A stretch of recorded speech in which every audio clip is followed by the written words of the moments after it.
Hello everyone, देखिए अब next topic करते हैं हम ग्रेविटेशनल पोटेंशियल। देखो इसका डेफिनेशन क्या है। It is defined as the amount of work done in bringing a body of unit mass from infinity to that point. देखो पोटेंशियल एनर्जी में क्या कहता था वो, किसी बॉडी को लेके आ रहे हो आप इन्फिनिटी टू दैट पॉइंट। यहाँ पर क्या कह रहा है, यूनिट मास को लेके आ रहे हो इन्फिनिटी टू दैट पॉइंट। ये है कहानी। अगर आपको याद हो क्लास 10th में वहाँ आता था इलेक्ट्रिक पोटेंशियल, और इलेक्ट्रिक पोटेंशियल का जो फॉर्मूला था वो क्या था आपके पास, वर्क डन अपॉन में चार्ज था। तो यहाँ पर क्या फॉर्मूला बनेगा इसका ग्रेविटेशन पोटेंशियल का, लिखेंगे इसको v से ही। तो यहाँ पर जो फॉर्मूला बन जाएगा वो क्या बनेगा आपके पास, वर्क डन अपॉन में क्या आएगा, मास आ जाएगा। समझ रहे हो, यहाँ पर क्या आएगा, मास की वजह से अट्रैक्शन है ना यहाँ पर तो, और वहाँ पर चार्ज की वजह से अट्रैक्शन और रिपल्शन होती थी। यहाँ पर मास की वजह से सिर्फ अट्रैक्शन है, क्योंकि ग्रेविटेशनल की कहानी आती है तो फोर्स ऑफ अट्रैक्शन की बात होती है सिर्फ। ठीक है, तो यहाँ पर हमें जो v का जो फॉर्मूला है वो पता चल गया, क्या आया आपके पास, W/m है। क्लियर है इतनी बात, ठीक।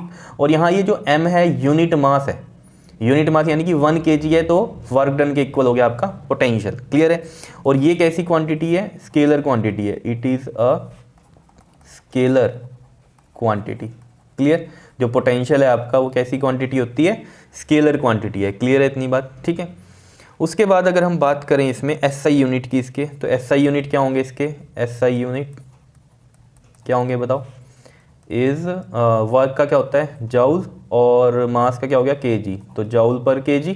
ठीक है, और इसको कैसे लिख सकते हैं, जूल केजी ऐसे इनवर्स। ठीक है।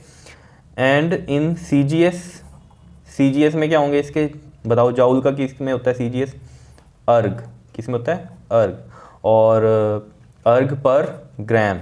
ठीक, तो इसको आप इस तरीके से भी लिख सकते हो, और अर्ग और ग्राम का इस तरीके से। ठीक है, किलोग्राम को ग्राम में लिखते हैं सीजीएस में, इस तरीके से कर सकते हो। ठीक है, इसकी डायमेंशंस बहुत इजी हैं। देखो फॉर्मूला अगर आपको पता है तो आप डायमेंशंस किसी के भी निकाल सकते हो, है ना। तो यहाँ पर देखो जरा, v का फॉर्मूला है वर्क डन अपॉन में मास। ठीक है, तो v इक्वल टू में W/m है, तो वर्क डन का क्या होता है, फोर्स इंटू में डिस्प्लेसमेंट होता है। ठीक है, डिस्प्लेसमेंट इस तरीके से लिख देते हैं हम। ठीक, तो फोर्स के क्या होते हैं, M/L/T-2 होते हैं, डिस्प्लेसमेंट के L होते हैं, और इस M के M हो गए। तो यहाँ से देखो इसकी पावर 1, इसकी पावर 1, तो पावर तो ऊपर जाके माइनस होगी, तो M की पावर 0 हो गई, L ये 1 है, ये 1 है, ऐड हो जाएंगे 2 हो गई, और ये T-2, तो यहाँ पर ये आ गई आपके पास M0 L2 T-2 किसके आ गए डायमेंशंस, ग्रेविटेशनल पोटेंशियल के आगे। क्या इतनी बात क्लियर है या नहीं है बताओ।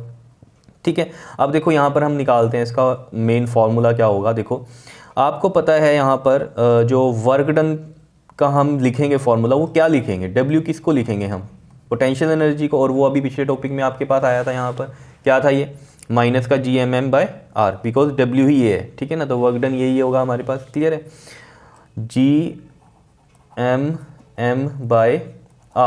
ठीक है, माइनस का वो अलग बात है, यहाँ m स्मॉल वाला m क्या है हमारे पास, 1 kg का हम लेके चलेंगे। ठीक है, वो देखना अपने आप ही यहाँ पर कट हो जाएगा। अब देखो माइनस Gmm/r हो गया ये। ठीक है, ये वर्क डन का आपको पता है फॉर्मूला, और यहाँ पर v में वैल्यू पुट करो इसकी, तो v equal to work done Gmm/r, और नीचे भी क्या है इसमें m है, तो नीचे भी एक m लगाओ स्मॉल वाला ही। ठीक है, स्मॉल वाला ही आएगा, और ये कट गया यहाँ पर। तो v की जो वैल्यू आ गई वो कितनी आ गई, माइनस के Gm/r, ये पोटेंशियल आ गया आपके पास। क्लियर है इतनी बात, कोई दिक्कत इसमें। ठीक है, अगर बात करें हम एट सरफेस ऑफ अर्थ की, एट सरफेस ऑफ अर्थ, तो जो v सरफेस बनेगा यहाँ पर वो कितना आ जाएगा। देखो सिंपल सी कहानी है, अर्थ है, ये इसकी रेडियस होती है, तो सरफेस ऑफ अर्थ तक का डिस्टेंस कितना है, r है। क्लियर है ना इतनी बात। अगर आप यहाँ पर देख रहे होंगे, अगर हम इस P पॉइंट का देख रहे थे तो ये कितना डिस्टेंस लिया था, स्मॉल r लिया था, लेकिन लिया सेंटर से ही था। तो सेंटर से ही डिस्टेंस हम देख रहे हो, सेंटर से सरफेस ऑफ अर्थ का डिस्टेंस कितना है, रेडियस ऑफ अर्थ है, तो बस वो चेंज यहाँ पर हो जाएगा, माइनस का G कैपिटल M बाय ये कैपिटल R आ जाएगा, रेडियस ऑफ अर्थ आ जाएगा, बिकॉज V सरफेस के लिए हम R इक्वल टू कितना कर देंगे, R कर देंगे। क्लियर है इतनी बात, कोई दिक्कत इसमें। अब देखो इसमें relation between gravitation potential energy and gravitation potential आता है, बिल्कुल सिंपल है, देख के ही समझ में आ गया होगा, एक M की ही कहानी है। ठीक है ना, अगर ये हमारे पास ये है और वर्क डन में एक m ही एक्स्ट्रा आ रहा है, यानी कि पोटेंशियल एनर्जी में। ठीक है, तो पोटेंशियल एनर्जी का फॉर्मूला आपको पता है क्या है, माइनस का Gm स्मॉल m अपॉन में r।